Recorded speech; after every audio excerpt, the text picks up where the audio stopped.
joined today by Nick Hansen, a real estate coach with a decade of experience in the industry and a true passion for coaching agents to help them achieve peak performance. Nick is the former managing broker of the Group Incorporated Real Estate in Colorado, where he developed, built, led, and coached a top-producing team of 68 realtors to generate over $454 million in sales and $12.4 million in commissions in 2014 alone. Let's welcome Nick to the call as we join our host, Tim Harris. So, Nick, first of all, thank you for your time today. I know you're busy on coaching calls, and so a lot of our listeners know Nick because he is their coach. He's one of our coaches here at our coaching organization. So, Nick, thanks for the time today. I certainly appreciate you taking the time out from your busy schedule. It's my pleasure. I look forward to maybe I can say a few things that might help a few people out. So I look forward to it. Yeah, great. So, it's interesting. You and I were talking prior to the show about how a lot of agents are they did some of them go down the brokerage path, like they want to decide to open up a brokerage, whereas other agents will decide to stay focused on becoming, sole practitioners with maybe one or two assistants. When you get an agent, because you're carving out a niche inside our coaching organization of someone that can basically help agents do both, form a brokerage or really just basically perfect themselves as individual practitioners. How do you coach an agent to decide which path is best for them?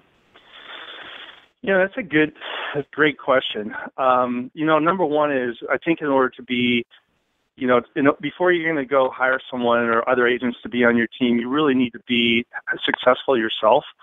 Most of the people that I've coached, they need to have their main income originally. They have to have a really, really good business in place, and then they can start bringing on people, starting their own company and then bringing them on. But often, just because you're a great agent doesn't mean you're going to be a great managing broker or owner of a company.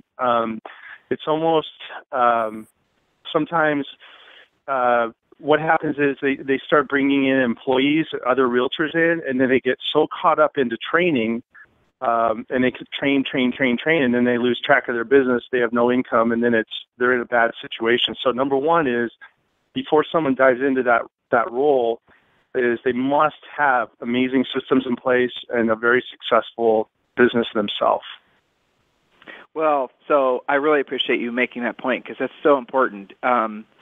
If you don't know how really to lead an army, if you haven't actually done all the things that are necessary to win a particular battle, how can you expect anyone to follow you? I mean, at the end of the day, if you don't have the sales skills, if you don't actually know how to go on a listing presentation, if you don't know how to lead generate on your own without buying buyer leads, if you don't know how to do the very basics, you're probably not going to be very successful at running a brokerage because those agents are going to have to know how to do that stuff, and that stuff, generally speaking, is going to be stuff that they're going to expect you to know how to teach them. And, the funny thing is this is directly transferable, the same conversation, to agents thinking about building a team. That's another we get that question a lot, right? So when's it time for me to build a team? Do you have an opinion on that? When's it right for an agent to consider adding staff?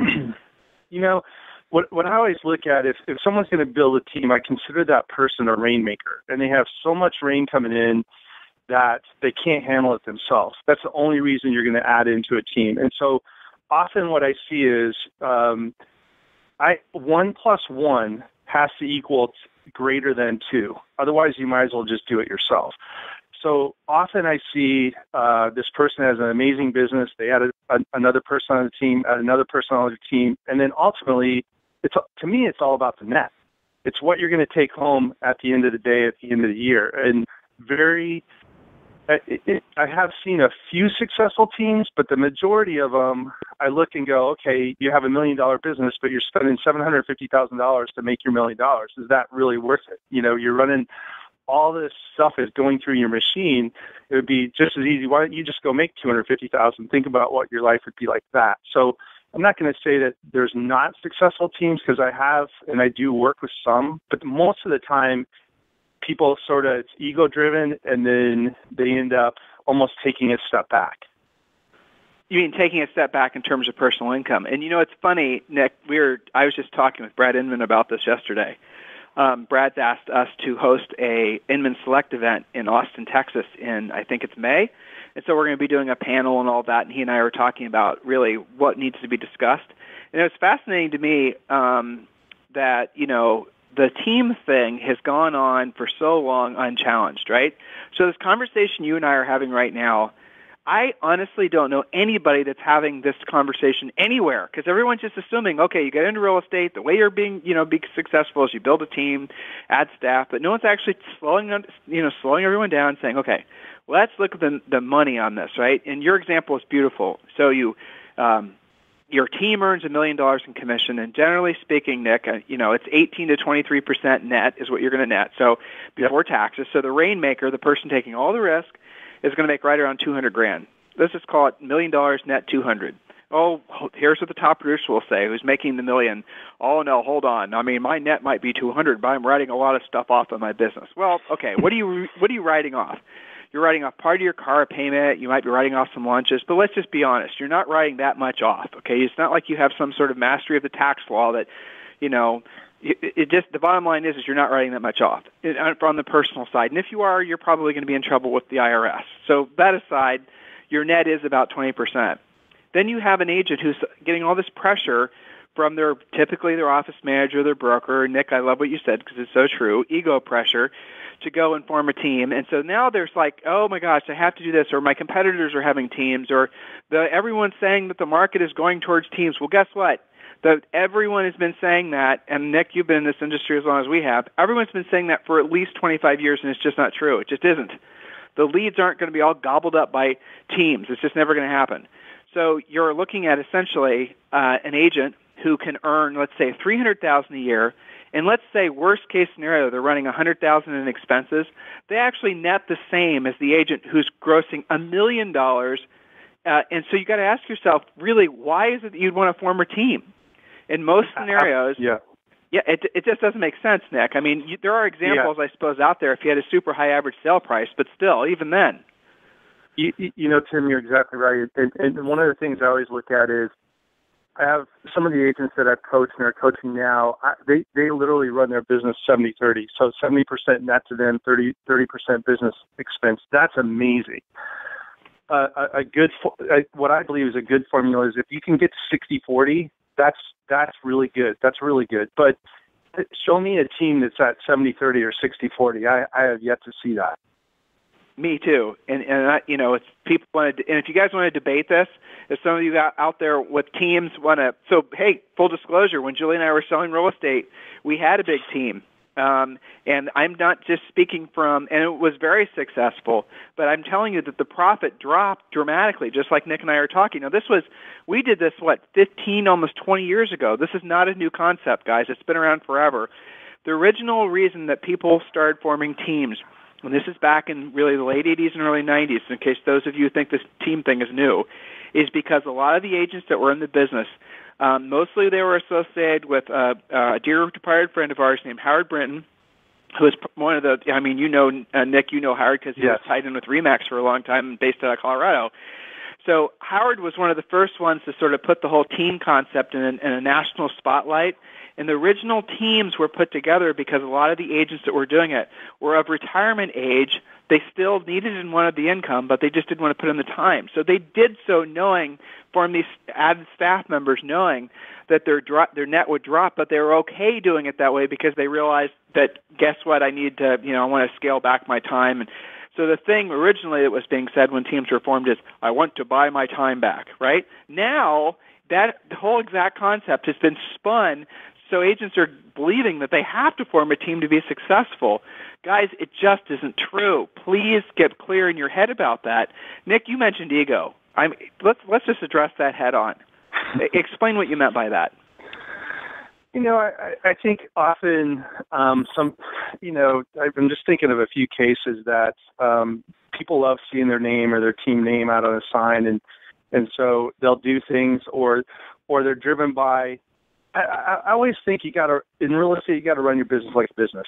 And so when if I see someone $1 million producer, I'm like, that is awesome. You netted $700,000. That's amazing. And when you dive into it, it's like, well, no, the $1 million is way more important the $1 million of gross commission is way more important than the net in the pocket. And I'm like, you know what?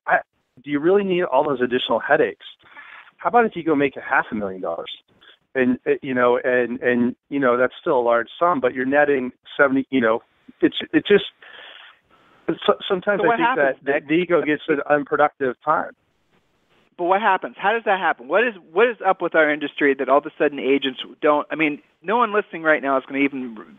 Of course, what Tim and Nick are saying is true. It makes perfect sense. It almost feels like common sense, right? I'm sure that's what 100,000 folks right now that are listening live and replay will think. It's just common sense.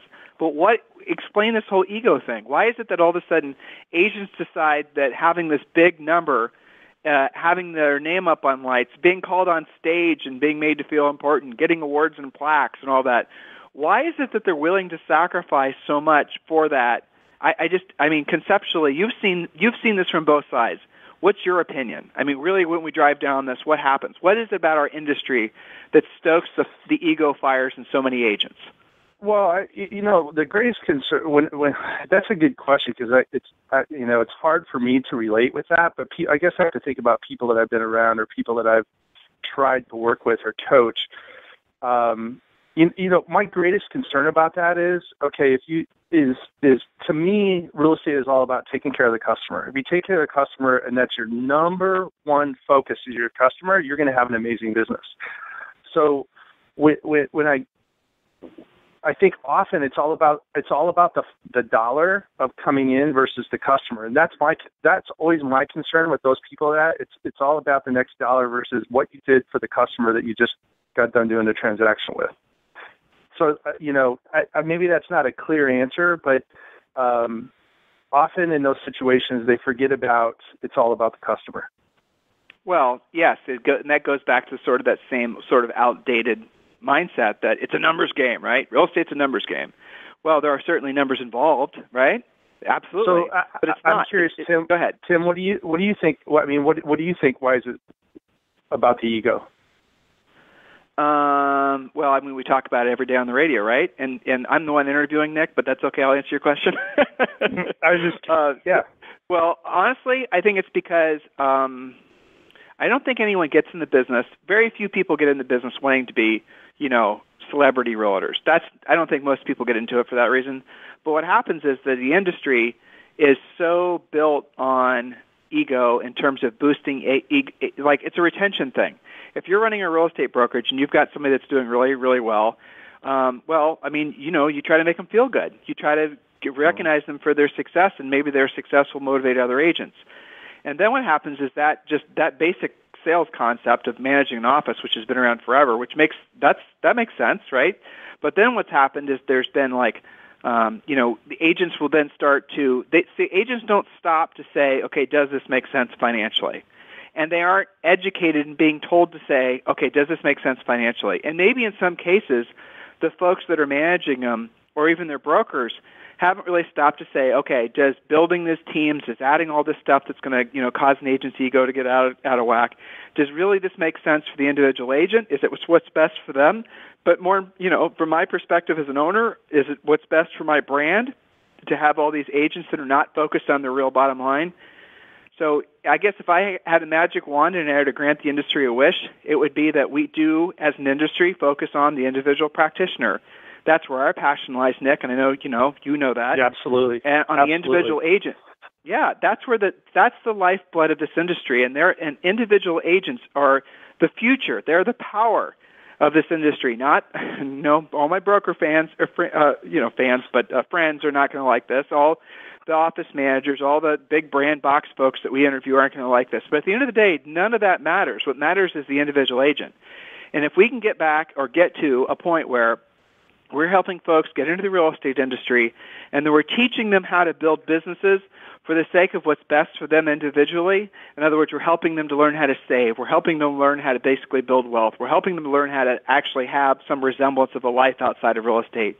You do that, what we do, Nick, a holistic approach basically to real estate, then you will have long-term retention. You'll have better quality agents. You'll have better quality customer service. You'll have better experiences for the buyers and sellers. But what would have to happen for that to happen is we'd have to say, as an industry, we'd have to say, okay, the individual agent is what matters most. And I don't think that's going to happen. I mean, not from the top down. It's going to have to happen from the bottom up. Agents are going to have to say, I demand that, it's not just asking for more commission. That isn't what I'm talking about. It's not just asking for a bigger office. That's not what I'm talking about. It's allowing agents to realize where the true growth potential in their businesses are and helping them to maximize their return so they can actually build wealth outside of real estate. If you want to get folks loyal to you, agents, brokers, office managers, and whatnot, that's how you do it. You help them truly grow, not, as Nick just said, focus on the next commission dollar. Do you have a counter position to that, Nick? Yeah, no, actually, I love that. And I think the goal and challenge for everyone, or what I see an opportunity when you get in this real estate business, there's several amazing things that can happen. But some of the people that I've worked with is we built an amazing foundation. We put systems in place, and then when it is time for them to leave the business, they have built a business that has an amazing value to it. And then it's the time, 2 years or 3 years, and you're going to retire. You have this amazing business. You bring someone on board, and you basically sell your business to them. I think that's one of the weaknesses of our industry today is these people have built very, very good businesses, and they're on their way to building a great business, and then all of a sudden they're gradually on their way to retire, and their $800,000 commission annual goes to 500 to 400, 300. Now they say they're out the door. So I think there is an opportunity, number one, to build an amazing business based on systems. Bring someone else in, retire 2 to 3 years down the road, you're out, and you're going to be rewarded for all your years of hard work. And also, never have folks, this is, Nick and I are just talking back and forth. I think you guys are just listening in at this point. But, another thing is always make it so that they understand that at the end of the day, selling houses won't ever make you rich. Just won't, okay? It's what you do with the money in order to have that, profit. You have to have profit from your company, and reinvesting that's what makes you rich. So selling real estate doesn't make you rich, people. It's what you do with the profit that you reinvest that makes you rich. Now, in order for that to happen, you have to have profit, which goes back to the original conversation Nick and I were just having.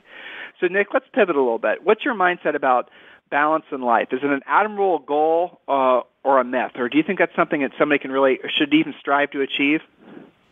Absolutely. I mean, I think there has to be a balance. And, what I haven't lived my life perfect. I mean, sometimes it's been too much on the real estate, too much work, and then it's not enough family, this or that. But in my coaching, I always ask, one of the very first things I always ask is, rate your real estate business today 1 to 10.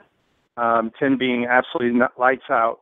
And then I say, rate your life outside of real estate on a scale of 1 to 10.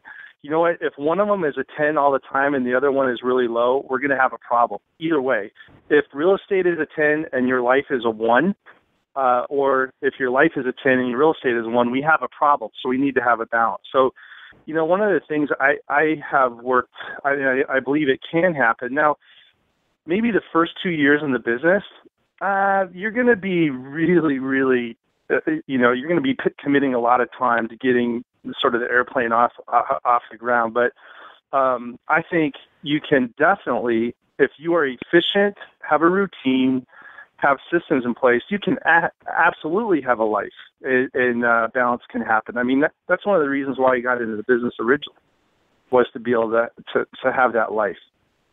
Yeah, that's right. So it's, Brad and I were talking about this on the radio interview I did with them.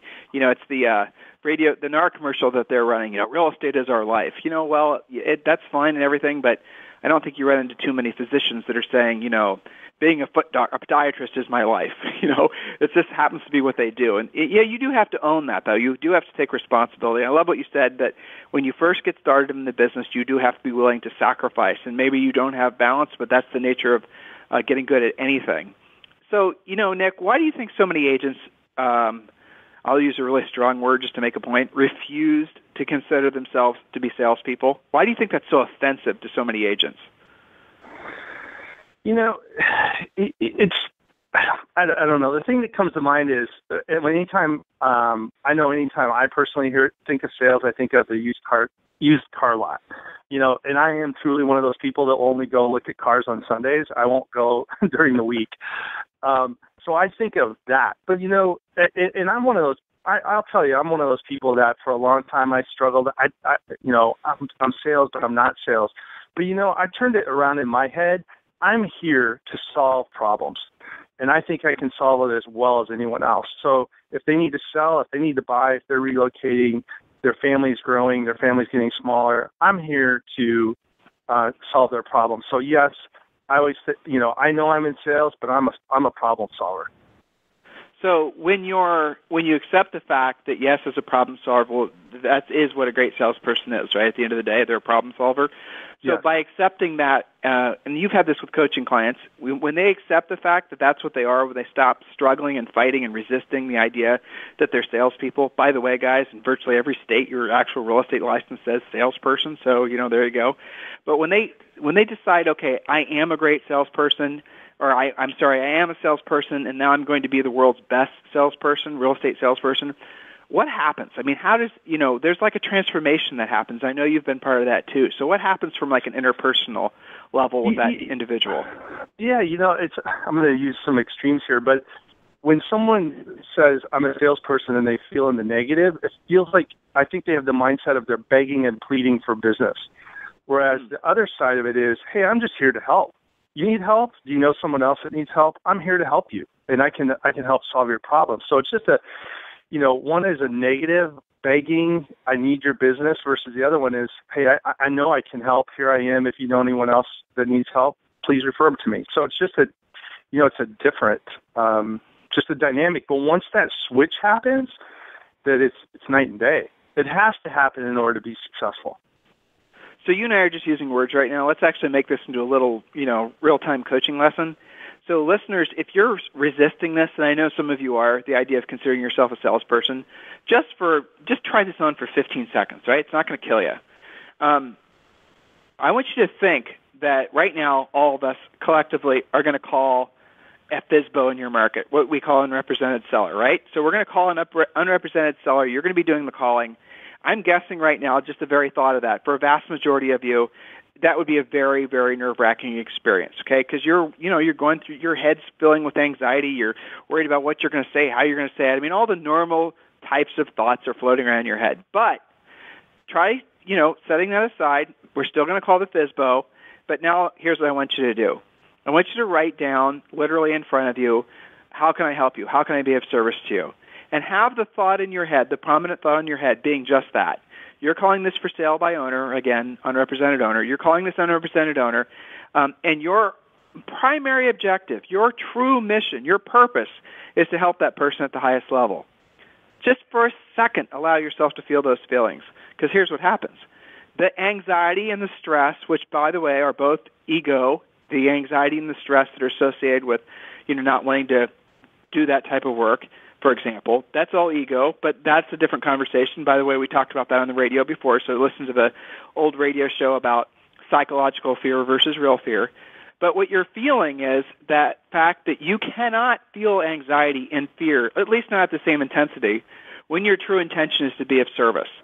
That right there, if you guys will just allow yourselves to embrace that, just touch the fact that you're not going to feel that anxiety and stress, when you are truly focused on being of service to the person on the other end of the phone or that you're talking to, or I know Nick and I are focused on that feeling right now. We're not worried about, saying anything or doing anything. We're just totally, I can feel Nick's vibe. We're totally focused on being of service to all of you listeners.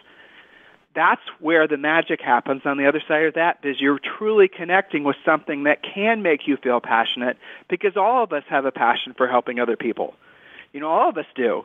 That's one of the main motivators for getting in real estate. You like working with people. You want to help others. Reconnect with that, and all the ego, fear-based stuff just sort of melts away. Nick, I mean, that's a really cool thing about being a coach, right? I mean, it's a true blessing that we have the ability to help these guys in such a profound way. What were you thinking as I was just giving my probably too long dissertation there? No, that's great. So I want to expand just a little bit, especially for those people that have been in the business a while. So I'm a firm believer in a weekly routine. I think we all are, in order to be successful. So you have a database, you have a sphere of influence, and part of that database is people that you've actually done transactions with in the past.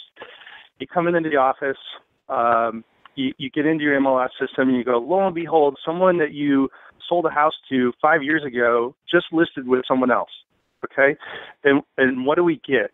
What do I hear? I hear this thing of, well, my past customer wasn't loyal to me. I hear that quite often. Well, that customer's not loyal to me, and I say, time out. When's the last time you contacted your past customer? Well, it's been a few years. I'm like, wait a minute. Okay, let's go back. You did a deal. These people trusted you with one of the most important financial transactions in their life 5 years ago. All right? They trusted you. And you're the one that's not loyal because you did not stay in contact with them. So don't push the loyalty off on them. It's your responsibility. So we owe it to our past customers to stay in contact because that's the way we show loyalty to them. That's awesome. Now, some of you are going to go, I haven't thought about that. But that's a way to get over your nervousness because there are people out there that have a really hard time. Hey, I haven't talked to so-and-so for 2 years. Well, guess what? It's not too late. Get on the phone and ask them the 4 questions. Very simple.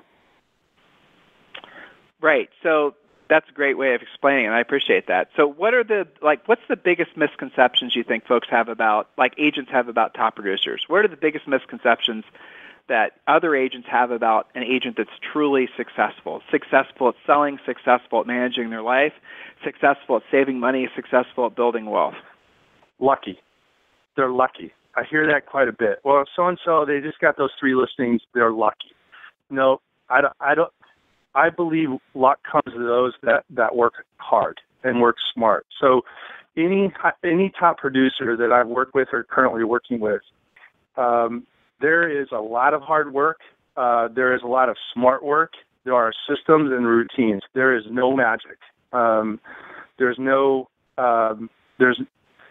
Every once in a while, sure, there might be a lucky deal, but they didn't become a top producer because of luck. I can assure you that. So to me, I hear that, and I'm like, time out. They got there because of hard work and having really, really smart systems in place. That's right. Nick, so speaking to, like I said, tens of thousands of agents that listen now, most of them listen in replay. There's like 80 people that listen live, most listen in replay.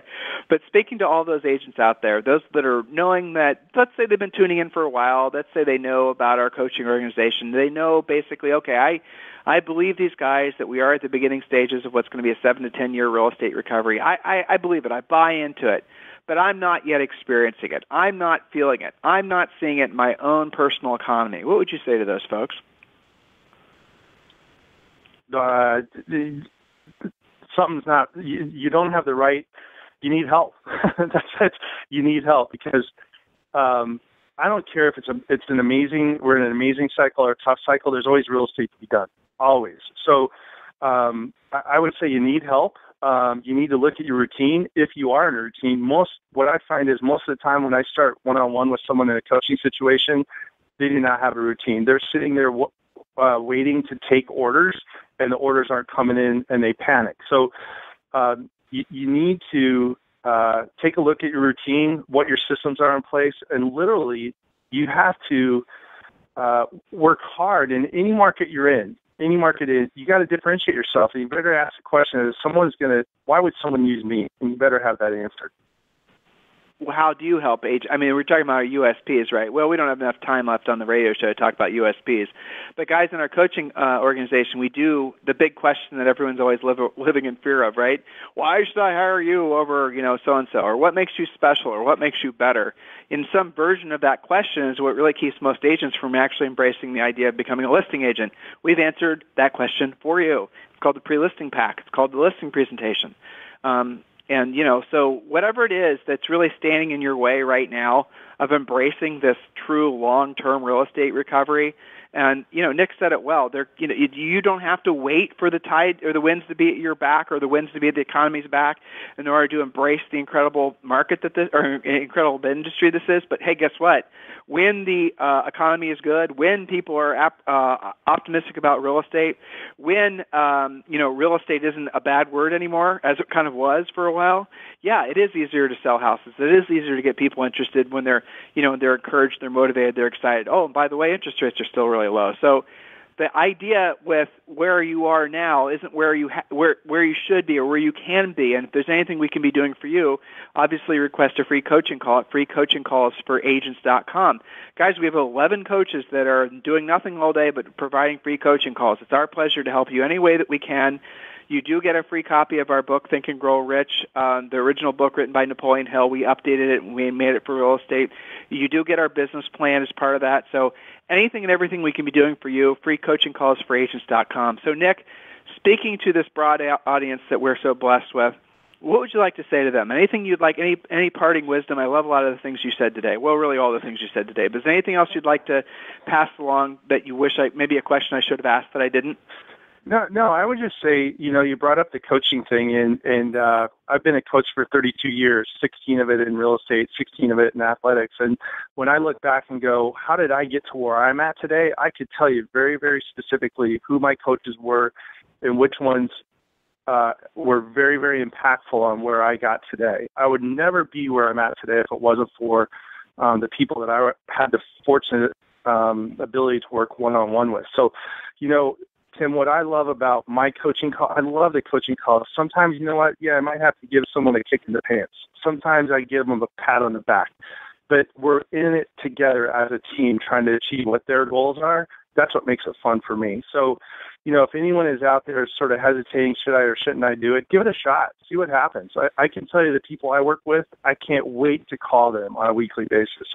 It's a lot of fun, and I get to celebrate with them on their successes. So, I love it. Yeah, coaching. Everyone, agents are often wondering what it's like to be a coach. And that we did a radio show on that. Actually, that very topic. You guys can go back and listen to it on archive. It's maybe 2 weeks old. Not difficult to find at realestatecoachingradio.com.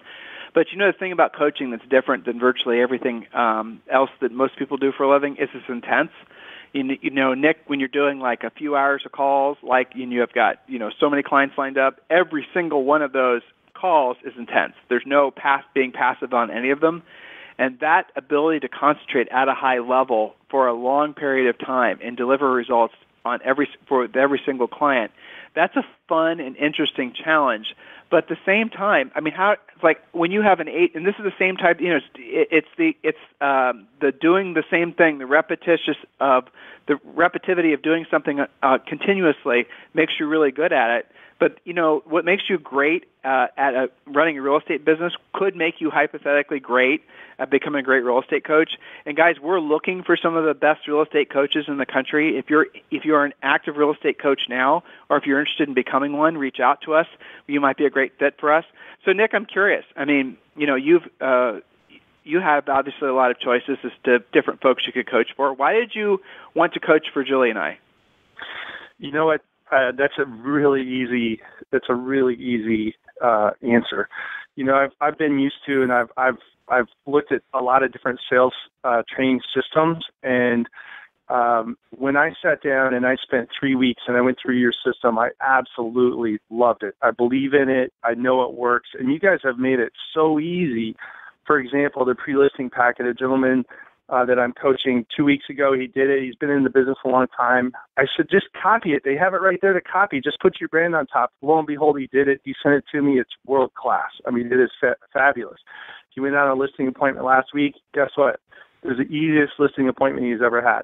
So what I like about it is the content that you have, it's all right there. And every single piece is there. You do not have to be creative. You just have to dive in and do it. So for me, when I'm coaching people, it's an amazing resource for me to send them to the content of the Harris University. Yeah, and that's the cool thing. I don't think we don't talk about that enough, but really, guys, when our coaching includes virtually every aspect, 52 lead generators, we provide, and this isn't just some stale system that we created. We're always updating it. We learn a lot from some of our top producing agents how to make things better, and we're always doing it. We're having a coaches training here in Austin at the end of July, and we're going to be talking about how to make things specifically better. But yeah, guys, it's done for you. You just got to plug yourself in. It's about as easy as you can get in terms of if you just follow the path that we've laid out before you, you will have the result.